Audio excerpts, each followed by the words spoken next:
गावबुराफोरखौ जोङो गोबां खामानियाव बाहायो, सरकाराबो बाहायो, पाब्लिकआबो बाहायो, नाथाय गावबुराफोरनो जिखिनि सुबिदा नांगौ बै सुबिदाफोरखौ नांगौ बायदि होनायखौ नुवाखै। दा जोंनियाव गोबां जेंनाफोर दङ गामिफ्राव, बे जेंनाफोरखौ फोजोबनांगौब्ला गावबुराफोरखौ जोङो मदद खालामनांगोन, एक्टिभ खालामनांगोन। ओंखायनो जिखिनि गावबुराफोरनि साकरिया रेगुलार जायाखै बेखौ जोङो रेगुलार खालामगोन। जेराव भेकेन्ट जाना दोङो बेवहाय गोदान गावबुरा होगोन आरो आसाम सरकारा जि थाखा फैसा गावबुराफोरनो होयो, अनसुंथाइ होयो एबा बेथन होयो, बेजों दाजाबदेरनानै जोंबो एसे होदेरनानै गावबुराफोरा जाहाथे गुबुन गुबुन खामानियाव जोंखौ मदद खालामनो हायो बेबायदि जोङो बेबस्था लानो नागिरदों। गुबैयै दिनै गथ'फोर लांखारनाय मानाय बायदिसिना खामानि मावनो होननानै गुबुनाव हिन्जावसाफोरखौ थगायहैनाय बेबायदि गोबां जाथायफ्रा जायो। बेनिखायनो जों गावबुराफोरखौ मोनसे ससियेल रेजिस्ट्रेसननि बेबस्था खालामनो नागिरदों। जायफोर गुबुन जायगायाव खामानि मावनो थांगोन बिसोरो जाहाथे गावबुरानियाव गावनि एड्रेसखौ होनानै थाङो, बबे कम्पानियाव थांगोन, बहा खामानि मावहैगोन, मा खामानि मावगोन, बेखौ गासैखौबो डिटेल्स होलांबा सप्तासेयाव खेबफा गावबुराया फन हरनानै खबर लानो हागोन जे मोजाङैनो दङना गैया ना मा, बिमा बिफानोबो मिथिहोनो हागोन। दा माखासे समाजाव जों मेगनजों नुयै जेंनाफ्रा सानफ्रोमबो जायो आरो बैफोरनिफ्राय समाजखौ उदां खालामनांगौबा जोङो माखासे गोदान खामानि मावनांगौ जायो। आरो दा बिनिखायनो जों गावबुराफोरनो मबाइल होनाय बेबस्था खालामदों आरो फैगौ बोसोरनि उनाव मोनफ्रोमबो गावबुरानि न'खराव जोङो कम्पिउटार आरो इन्टारनेटनि बेबस्था खालामगोन, जायनि गेजेरजों गामिनि गुबुन गुबुन जेंना, सोरबा एडमिसन लानाय, सोरबा टिकेट दाननाय बायदिसिनाफोरखौ गामियावनो रायजो राजाफ्रा फ्रिलि बिथांमोना बे सापर्टखौ लानो हागोन।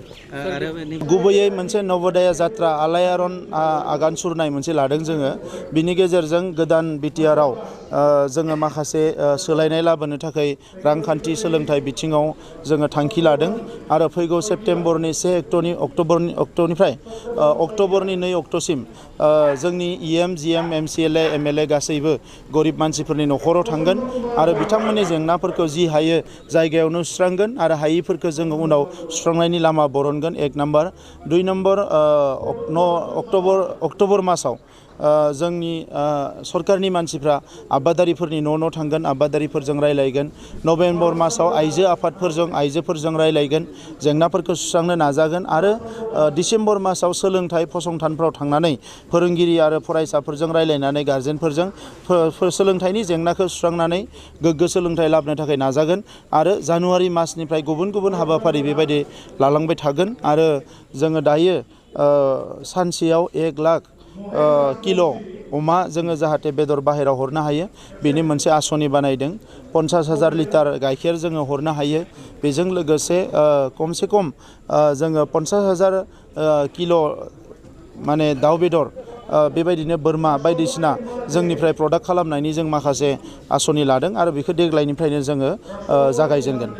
बेनि खोथा नङा, बे जिला बिटिसि जादों बै समनिफ्रायनो दाबि खालामदों, नाथाय बे दाबि खालामनाय बायदि रावबो मोननो हानाय नङा। सुक्तियाव लिरनाय दङ बर' आफादफ्रा लुबैनाय बायदिसो दाननो आरो सोनो हागोन होननानै। नैबे समाव फैगासिनो दङ आरो गासैबो थिगानो थायोब्ला, जेबो जेंना जायाब्ला बर' माहारिया लुबैनाय बायदि जोंनि सानजानि सिमाया जे अरगोन बेयो रोखा जाबाय।